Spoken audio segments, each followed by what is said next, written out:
नमस्कार, मी प्रीती. मी मराठी लाईव्हच्या दुपारच्या बातमीपत्रांमध्ये तुम्हा सर्वांचं खूप स्वागत. ठाकरे गटाचे नेते रवींद्र वायकर यांनी काल अखेर मुख्यमंत्री एकनाथ शिंदे यांच्या शिवसेनेत प्रवेश केला.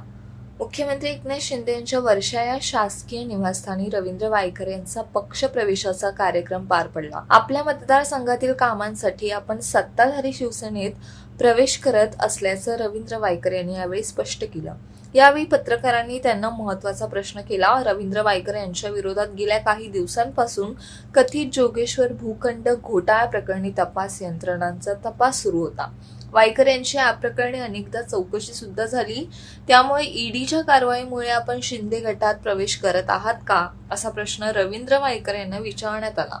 कारण विरोधकांकडून तसेच आरोप करण्यात येत आहेत.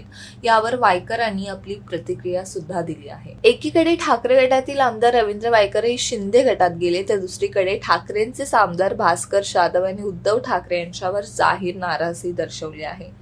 आपण ठाकरेंसोबत राहणार असं म्हणत असताना आपल्याला अनेकदा डावललं गेलं असल्याचं स्वतः भास्कर जाधव यांनी म्हटलंय.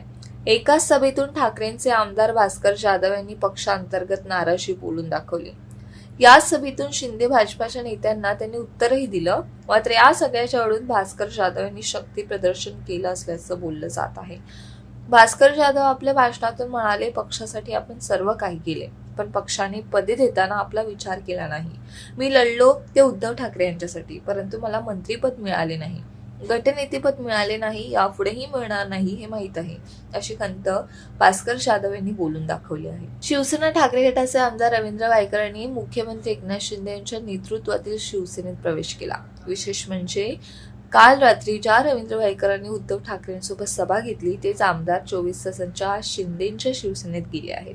गेल्याच महिन्यात आमदार रवींद्र वायकरांवर ईडीचे छापे पडले होते. विशेष म्हणजे त्यांच्यावर जमीन घोटाळ्याचा आरोप भाजपानंच केला होता.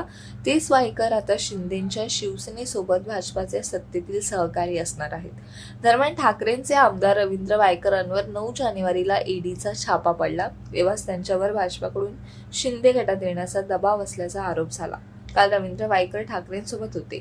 शिवसैनिकांसमोर त्यांनी भाषणही केलं. मात्र त्यांच्या 24 तासाच्या आतच रवींद्र वायकरांनी ठाकरेंची साथ सोडून शिंदेच्या शिवसेनेत प्रवेश केला. येत्या 22 मार्च पासून इंडियन प्रीमियर लीग IPLचा पुढचा सीझन सुरू होत आहे. दरवर्षीप्रमाणे चाहते या सीझनसाठी खूप उत्सुक आहेत. मात्र या सीझनची उत्सुकता वाढण्याचं आणखी एक कारण म्हणजे त्याद्वारे अनेकांना खेळाडू ऋषभ पंतच्या पुनरागमनाची प्रतीक्षा आहे. दिल्ली कॅपिटल संघाचा कर्णधार असलेला पंत गेल्या सीझनमध्ये खेळू शकला नव्हता, कारण गेल्या वर्षी झालेल्या कार अपघातात त्याच्या लिगामेंटला दुखापत झाली होती. मात्र वर्षभरानंतर आता या सीझनमध्ये ऋषभ पंत पुनरागमन करेल अशी अपेक्षा अनेकांना होती.